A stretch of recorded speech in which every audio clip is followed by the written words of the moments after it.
গ্রানসা cooking village ফুডে আপনাদের সবাইকে স্বাগত। আজ আমরা লাউয়ের কোফতা কারি তৈরি করব। তার জন্য একটা লাউকে এইভাবে গ্রেট করে কেটে নিয়েছি। লাউয়ের কোফতা কারি তৈরি করার জন্য যা যা লাগছে ডেসক্রিপশন বক্সে আমি দিয়ে দিয়েছি, আপনারা ওখান থেকে চেক করে নেবেন। এবার এই লাউয়ের মধ্যে দিয়ে দিচ্ছি হাফ কাপ বেসন, ধনেপাতা কুচি, লঙ্কা গুঁড়ো 1 চিমটি, কাঁচা লঙ্কা 2টো কোচানো, ধনে গুঁড়ো 1 চামচ, আদা কুচি হাফ ইঞ্চি মতন, লবণ দিয়ে দিচ্ছি পরিমাণ মতন। সব একসঙ্গে ভালো করে মেশাতে হবে।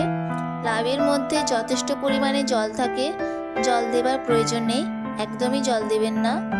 বেশ কিছুটা সময় নিয়ে ভালো করে এটা ফেটে নিতে হবে। বেসন যেন খুব ভালোভাবে লাউয়ের সঙ্গে মিশে যায়। আমাদের সব মশলা ভালো করে মিশে গেছে।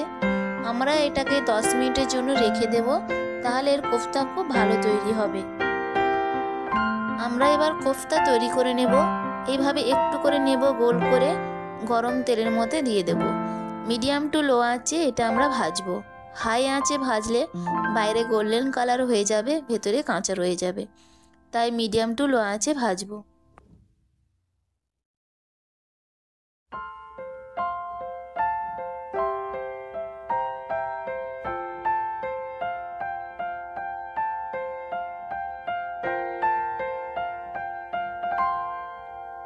এই রকম ব্রাউন কালার হয়ে আসলে আমরা তুলে নেব।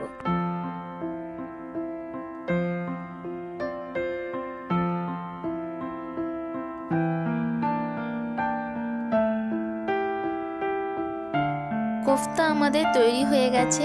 এবার আমরা গ্রেভি তৈরি করে নেব। তার জন্য আমি একটা পাত্র নিয়ে নিয়েছি, তাতে দিয়ে দিচ্ছি 2 চামচ তেল। গরম তেলের মধ্যে দিয়ে দেব গোটা জিরে, হলুদ গুঁড়ো, লঙ্কা গুঁড়ো, ধনে গুঁড়ো আর পোস্ত বাটা 2 চামচ। কিছুক্ষণ এইভাবে মশলাটা কষে নেব।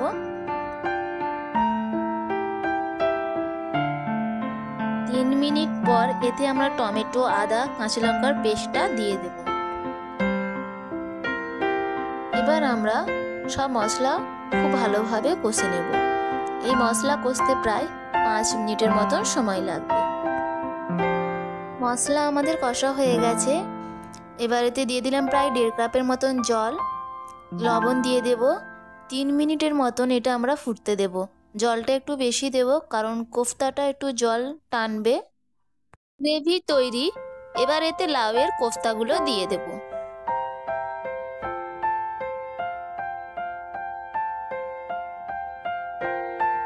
দিয়ে দিচ্ছি গরম মশলা গুঁড়ো, ধনেপাতা কুচি দিয়ে মিশিয়ে দেব। গ্যাসের ফ্লেম অফ করে দেব।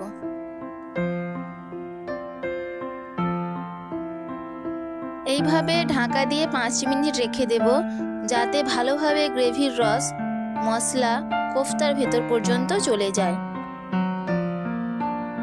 লাউয়ের কোফতা কারি আমাদের তৈরি হয়ে গেছে। এই কোফতা কারি রুটি, লুচি, ভাতের সাথে খুবই ভালো লাগে খেতে।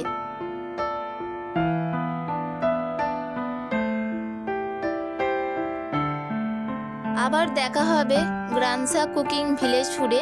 সবাই ভালো থাকবেন, সুস্থ থাকবেন। ধন্যবাদ।